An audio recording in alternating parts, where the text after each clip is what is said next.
being organized is like the biggest thing if you want to turn around a project. Sure. Either day of, or if you want to turn something around and publish it. What do you specifically are you organizing? Like, is it you're setting up your file structure? You're looking at like the workouts. Like, what on your end are you getting, cooking, so to speak? Yeah. Before I even start shooting, I normally have a project already. And when I say project, like I already have like a Premiere project already made. Another thing I really like to do is I organize my footage as soon as I have it. So all of my footage is labeled by camera, shooter, and date and event. But so before you even shoot anything, you already have your folders set up in that fashion. Mm-hmm. And then from there, you're simply just off, so you don't even have to think about it. You're offloading footage directly from your SD onto your hard drive like that. Yeah. Exactly. And then you're transferring that into bins, which for those that don't use Premiere, it's basically a folder, right? It's like a folder of organization. Yeah, exactly. Cool. Yeah, they're just folders. They help keep me organized. I'll also pick out music that I want to edit to beforehand. I love that, yeah. Sometimes you film something and then, the music you thought you were going to use, it just doesn't work. So that's kind of an evolving process, but for videos, music is really a driving factor of your editing. Mm-hmm. I'm always trying to listen to new music. Sure. Where do you go? What do you are you just perusing Instagram, TikTok? You looking stuff up on Spotify? Where do you go for your music? For inspiration, I should say. I think I could use this song if it's on Instagram, obviously copyright and stuff like that. Right. Something to that effect. Yeah. A lot of my music inspiration just comes from Instagram. Just the fun scroll, just going, working it. Yeah. I do take a lot of inspiration from other creators, other videographers. So yeah, a lot of that, a lot of just Spotify stuff. So what I really like on Instagram, to your point, is you can start compiling this massive list of songs. So I do the same thing. Before we go to a competition, I'm trying to find songs that would make sense, line them up so that when I enter into, and I know we're going to hit on this later, the editing aspect is you have all that stuff ready to rock so that you're not wasting that. Because, it takes a while to find a good song, right? You could waste 30 minutes to an hour and a half just sitting there, just waiting for something to come your way. So, yeah, having that is very important. Yeah, for sure. Sure. So, anything else on the pre-production side? You hit on the idea of having the folder system set up. Mm-hmm. The music choice is clear. Doing a little bit of research of the actual athletes that are participating, the workouts that are announced, all that. Anything else that you like doing before you start?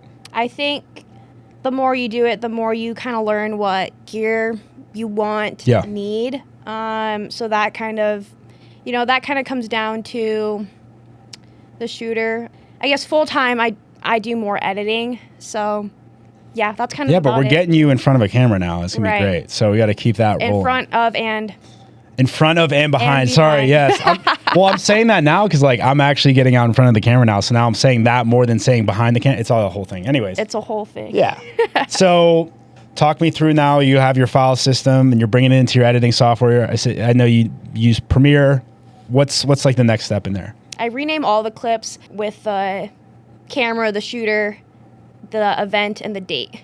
Okay, so each clip gets those assigned? Yeah. And then is there any other additional descriptors that are happening as well? No.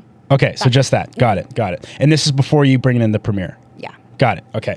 Yeah, I think it's really helpful if you want to go back and to know who shot it, what camera it's on, when I'm editing later on, or even maybe it's weeks, months later and I want a clip from a certain shooter, from a certain camera. But yeah, then I'll import those into my project, create a timeline for selects, and start pulling selects. So I'll basically skim through all the footage that I just shot, or even if someone else gave me their footage, I'll skim through all their footage and kind of just make really broad cuts, and I basically just put everything in a timeline into what's usable footage before I really even start like the actual editing. Mm-hmm. Yeah, so selects, for those that don't know, what you're doing is you're taking all of the footage you have. So regardless, it's the moment that you hit record to the moment you hit stop, right? That entire clip. And you're just pulling what you think could possibly be utilized in some fashion later down the road. Right. So, like you said, broad strokes. It's not going to be like tight cuts that are going to make into a video. This is like, hey, here's everything that is usable from what I just filmed that day in order to make content from. Yeah, exactly. So you pull those selects. Is there any type of organization you have within that selects timeline? Like, do you try to group certain... So talk to me a little bit about that. Like, how do you have that set up? Yeah.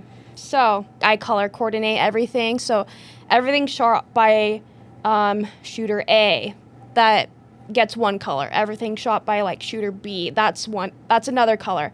There's a couple different examples where I'll color coordinate.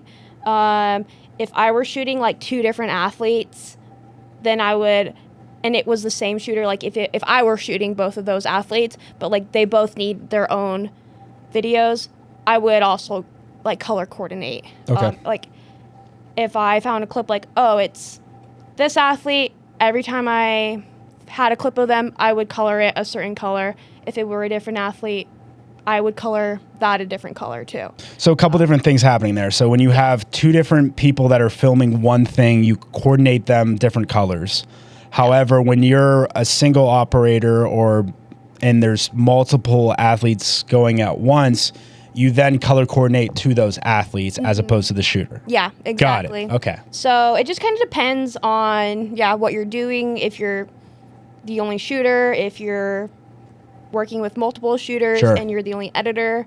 It just kind of depends, but whatever you need to do, whatever I need to do to stay organized. So like when I open my project back up and I can look back and see like, oh, I just know what each clip is. Yeah. So it's funny too. Like the big thing to like note about all this is like every editor has a different setup. So like it's really cool to hear your setup and like what works for you, and hopefully when people like listen through all these, I know we're hitting on a few more here, but hopefully when you're listening through all these, you can take like a little bit of bite-sized pieces and maybe implement it in your strategy or vice versa, Sure. So good. We have the color coordinating system. Now we're moving to the final deliverables.